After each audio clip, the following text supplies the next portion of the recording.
अरे अब कुछ मत पूछ विमला, लाख जतन करने के बाद भी महीने के आखिर तक हाथों में चमन्नी भी नहीं बच पाती। कभी अपने लिए कोई छोटी सी भी चीज लेनी हो तो 10 बार सोचना पड़ता है। तू सही कहती है, आमदनी तो बढ़ती नहीं, लेकिन दूसरी तरफ महंगाई दिन ब दिन बढ़ती ही जा रही है। राशन वाले का बिल, दूध वाले का उधार। अरे तुम औरतें बस इसी तरह जिंदगी भर रोती रहोगी। खुद के पैरों पे खड़े होने की सोचो, तब तुम्हें पैसों के लिए किसी का मुंह नहीं देखना पड़ेगा। अरे तू इतनी बड़ी बड़ी बातें कर रही है, तू ही बता दे हम क्या करें। हम औरतें चाहे तो कोई छोटा मोटा व्यापार कर सकती हैं, जैसे कि साड़ी बेचने का। सुधा की बातें सुन सब औरतें हंस पड़ती हैं। ना भाई ना, मेरे पति को ये सब पसंद नहीं है, वो तो मुझे मार डालेंगे। दूसरी औरतें भी विमला की बात से सहमति जताती है और साड़ी का व्यापार करने से मना कर देती हैं। अगले दिन सुधा अपनी सास से ये बात कहती है। बस अब यही काम रह गया था, सारा दिन यही सब सोचती रहती हो। अरे बढ़िया आई साड़ी बेचने वाली। तभी वहां सुधा का पति विवेक आता है। अपनी माँ की बात काटते हुए कहता है, अरे माँ, सुधा ठीक ही तो कह रही है। अगर ये साड़ियों का व्यापार करना चाहती है तो इसमें क्या गलत है। मुझे तो सुधा की बात पसंद आई। अरे मजाक है क्या व्यापार करना? अच्छे अच्छों की खटिया खड़ी हो जाती है। मैंने दुनिया देखी है। बेटा तुम लोग ज्यादा हवा में मत उड़ो, और फिर साड़ियाँ खरीदने के लिए पैसे कहाँ से लाएगा? तुम उसकी चिंता मत करो माँ, मैं देख लूंगा। अगले दिन विवेक अपने एक दोस्त से कुछ पैसे उधार लेकर साड़ी के कारखाने से बहुत सारी साड़ियां खरीद लाता है। ये लो सुधा, तुम्हारा ऑनलाइन अकाउंट बन गया है। अब लोग घर बैठे तुमसे साड़ियां खरीद सकते हैं। ये तो बहुत अच्छी बात है।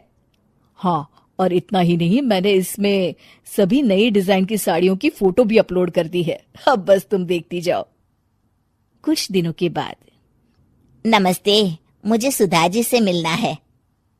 ओहो, तू कौन है और मेरी बहू से तुझे क्या काम है? माँ जी, मैं सुधा जी से साड़ियाँ खरीदने आया हूँ। अरे बड़ा बेवकूफ है तू, इतना बड़ा मीना बाजार छोड़कर यहाँ साड़ी खरीदने आया है।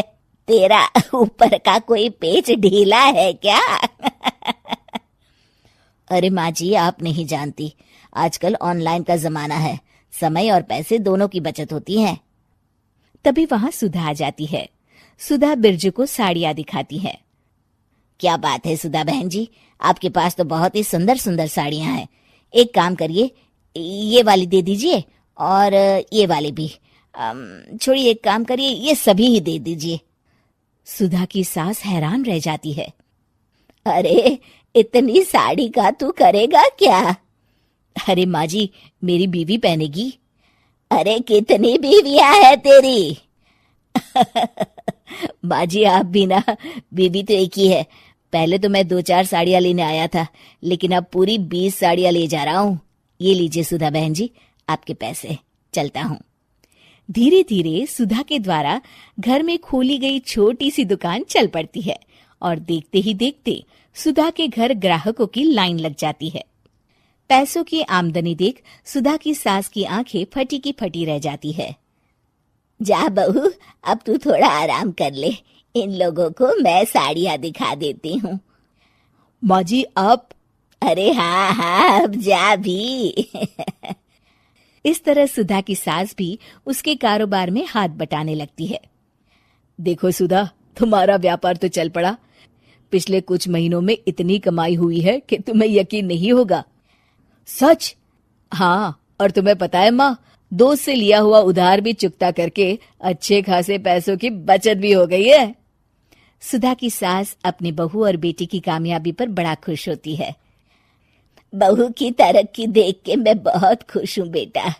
तूने साबित कर दिया कि अगर पति का सपोर्ट मिले तो पत्नी कुछ भी कर सकती है। जी माँ जी,